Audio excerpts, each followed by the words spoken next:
Welcome to a new Daily Top Askreddit video. Today's topic. What's your dirty little secret? It wasn't raccoons that spilled that paint in the garage in 1993. It was me. God, what a pure person. Hey, spared me an ass whoopie. When I was in high school, I failed second semester of biology. So here comes the next year and I have to retake it. Again, I pass first semester but fail second semester, which means retaking the entire class. Well, I transferred schools after that. When I was getting all my transfer information looked over in the office at the new school, the woman noticed I had 2 passed first semesters but never passed a full class. I said passing 2 semesters is kinda like the full class. She winked, and that was that. No more bio. So I guess it's our dirty little secret. My freshman year of high school, I ditched class so much that I flunked the year. I moved to a different town over the summer and somehow they lost my permanent record in the mail. Early IITs, so they had computers, but they weren't integrated between school districts, so it was just a fat folder of paperwork. Anyway, when the new school realized this, they called me in and asked what classes and grades I had, so I straight up lied my way out of having to retake freshman year. B plus AA. That lady is a serious BRO and you deserve it. You put in more than enough time. She was the best. I paid her back over the years in treats from the cafe I went to before school. I can definitely relate to this. I had a counselor who straight up turned some of my D's to B's when I changed schools before my senior year. I had a super rough home life and I told her about it when she asked why my test scores were very high and my grades were low. Thanks to her bumping up my GPA, I was able to get into college. I know it's probably not right and she risked her job, but that woman legit probably saved my life. I saw her about a year ago out in public and gave her the biggest hug. When our phone was disconnected, 19 IITs, for non-payment, I dialed 911 to see if they would still pick up. They did, but I hung up right away. 10 minutes later the cops showed up at my door, and I blamed it on the kids. Pro parent move right here. Great job. Alright. This is the funniest one on this thread. I failed my electrical design class in college but work at an electrical utility company as a designer. I didn't fail, exactly, but I did get AC in web design in college, which was the lowest grade I'd ever received while enrolled there. I not only went on to become a professional web designer, I eventually became a teacher as well and actually took over that same web design class from the instructor who gave me AC. He gave you AC for Conqueror. When I was a kid, my mom took away my favorite computer game CD for a few weeks as punishment for something I did. Bad grade, I think. I found where she hid it, photocopied the CD, cut out the print, glued it to a blank disc, and put that in the place of the real CD. Surprisingly, she never noticed. I played it when no one else was home. It's been 18 years, and I still haven't told her. My mom would take my NES controllers or power cord, as punishment, easier to hide than the whole NES, but I always had spares from friends that she didn't know about. My parents never let me play rated M games, so I would print out perfectly scaled T ratings and glue them onto my M-rated discs and cases. I never wrote my 7th grade science paper on dysentery, and when my teacher asked me if I turned it in, I said yes. She looked through all of the papers and stacks of paperwork on her very crowded desk, and she said she knew she saw it there somewhere. I got a B for a paper I never wrote. Sorry, Ms. Weber.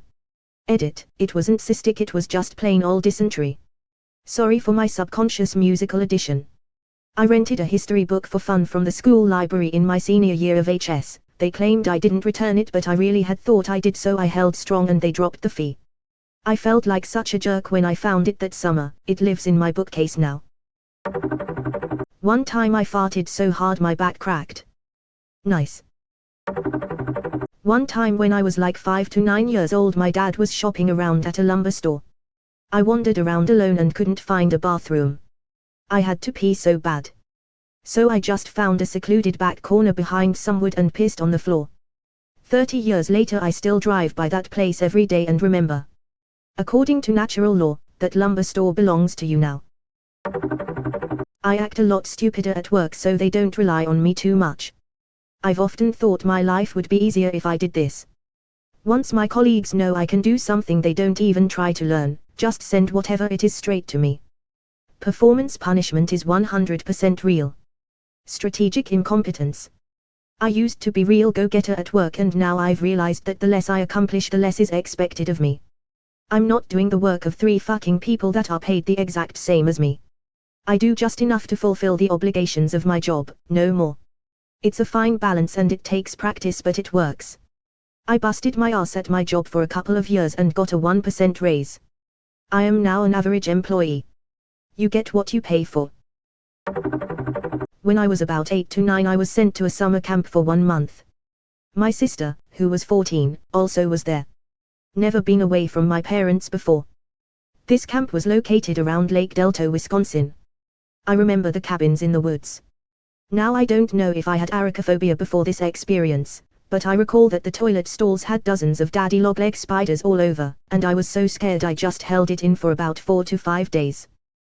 Well, one day I just couldn't hold it anymore and had to make a run for the toilets. I semi-ran forward/walked to the toilets, trying to hold it in, made it into the main area where the sinks are and just couldn't hold it anymore, and just quickly, with one hand, pulled down my pants from behind and dropped the biggest dump on the tile floor, all while still in motion towards the toilet. Thank God no one was in there to see this. When I stepped out, a large group had formed outside, and inside one of the staff was covering his face with one hand and holding a hose in the other. No one suspected me. I thanked God that no one found this out, as if they had, the rest of my stay there would have been utter torment. Fast forward about 30 years. I'm at my parents' house with my wife. My sister is there as well, brothers. Anyway. We're talking and camp comes up. Told her that it was me who did that. She nearly laughed to death, saying the entire camp talked about this all summer. Hate spiders up until this day. Good times. ******. Well. This post blew up. For those asking, yes, this really happened. The camp name Camp Che. This would have been around 1989 to 1900 I think.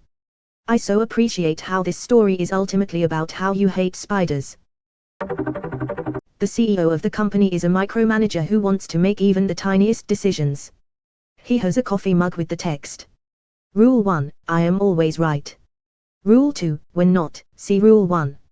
It might be a joke, but I feel it's a constant subliminal message he sends himself. So, I hid the mug a couple of months ago. I just left the company last week, and did not return the mug. ETA, thanks for the awards, this is now my top comment. At the time he looked for it, frantically searching all offices and inquiring us if we are using his mug. I played dumb obviously and laughed my ass off. I did not steal it, I am 6'6", no one else in the company is, and it sits on top of the kitchen cabinets, just out of sight and reach. I just left the company last week, and did not return the mug. Who's right now, bitch? Cackles all the way home. I'm in love with my roommate. He doesn't know. We have been friends for about a year and I've just been crazy about him the whole time. The first thing he told me about romantic relationships is that he is not looking and is not interested. So I respect that boundary and don't say anything. Major respect to you. That shows a lot of self-control and consideration for the other person. Don't listen to the people saying just do it, as if you aren't a good judge of whether that's a good idea. Not to mention he is your roommate, so you're potentially jeopardizing your entire living situation. I hope the very best for you. I know that must be painful and challenging. But I trust you are the best judge of whether and when to voice your feelings, and I admire you respecting your roommate's boundaries, and your own, it sounds like. 5 Why-year-old me ruined my parents' marriage. I distinctly remember finding what I now know is a condom, unused, in our old station wagon. Me not knowing any better began playing with it. Got done, tossed it in the trash. Fast forward a short time later. My father returns home and begins to drag the can to the road. As he closes the lid he notices said condom, and you can guess where it goes from there. I didn't learn that was the reason until I was about 14 to 15. That's not on you, buddy. Innocent discovery as a kid for a marriage that had already failed.